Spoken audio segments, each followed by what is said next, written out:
আমি এটা কথা চাই মানে অভাগ লাগি আছে। ইমান ডাঙৰ ডাঙৰ অস্ত্ৰ, ষড়যন্ত্ৰৰ অস্ত্ৰ না আমাৰ বড়ো ভাই ভণ্টিসকলৰ অস্ত্ৰ।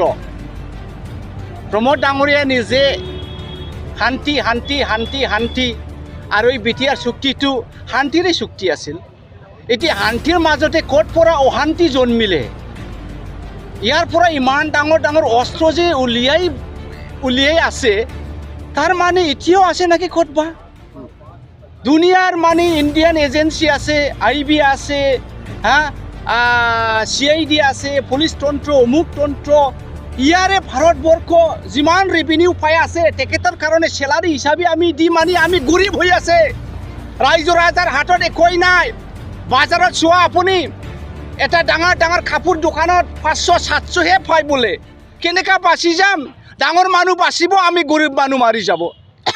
ইমানখিনি বেতন দি গোটেই ইণ্ডিয়ান ফ'ৰ্চ, CID ফ'ৰ্চ, নিয়া, ED, হাবি জাবি চব আছে। তেখেতৰ থকাৰ মাজতে এতিয়ালৈকে বড়ো ভূমিত অস্ত্ৰহে অস্ত্ৰ। মাটিৰ ভিতৰত আছে না আকাশত আছে, এতিয়ালৈকে বস্তুবিলাক উলিয়াই বিচাৰি পৰা নাই নাকি। শান্তি শান্তি, প্ৰমোদ ডাঙৰীয়াই নিজে কৈছে শান্তি। শান্তিৰ মাজত এই অশান্তি ক'ত পৰা জন্মিলে, সেইটো মই আচৰিত লাগিছে। সেইকাৰণে কৈছোঁ মই, সেইটো কাৰোবাৰ ষড়যন্ত্ৰ হয় না আমাৰ বড়ো জনগণৰে ষড়যন্ত্ৰ হয়। আজি হৈছে এইটো অস্ত্ৰ আছে এজন ইমান ডাঙৰ নেতাৰ ঘৰত। বিক্ৰম নিচিনা সাধাৰণ ল'ৰা, কালি কিবা দুৰ্নীতিৰ এগেইনষ্টত খোৱা ল'ৰা, দাউৰাও দেখে দাদা একোৱেই নাজানে, খোৱাৰ বাদে একোৱেই নাজানে। আমাৰ ভাৰত সংবিধানৰ প্ৰিয়াম্বলতে আছে ৰাইট টু এক্সপ্ৰেছ। সেই ৰাইট টু এক্সপ্ৰেছৰ এগেইনষ্টে সেইবিলাক অস্ত্ৰ দি ষড়যন্ত্ৰ কৰিছে। এই বিক্ৰম ক'ত পৰা ইমান MM কিবা বোলে, মই নামটো বেছি নাজানে, AK 47টো ভালকৈ জানে, এটা ডাঙৰ অস্ত্ৰটো নাজানে। এই ক'ত পৰা পালে বিক্ৰম, ক'ত পৰা পালে দাউৰাও দা, মোৰ অভাগ লাগিলে। সেই গতিকে সেইটো বেয়া হৈছে, সেইটো বেয়া হৈছে। আৰু এটা কথা, ধৰাৰো এটা সময় থাকে নহয় জানো, এই সময়টো হোৱা নাই।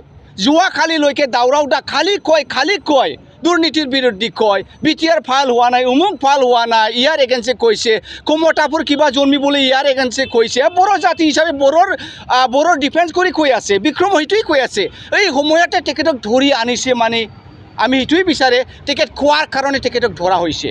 আজি বিক্ৰমক ধৰিছে, আজি দাউৰাও দাক ধৰিছে, খালি গৰ্জনকো কিজানি আৰু MM কিবা যে হাবি জাবি দুনিয়াৰ বল্ডাৰ নিচিনা ঠেং চেং লগাই পেলাই গৰ্জনকো ধৰিব লাগে, মইতো ভয় কৰি আছে। সেইকাৰণে পুলিচৰ বিৰুদ্ধে খোৱাও বিৰাট ডেঞ্জাৰ।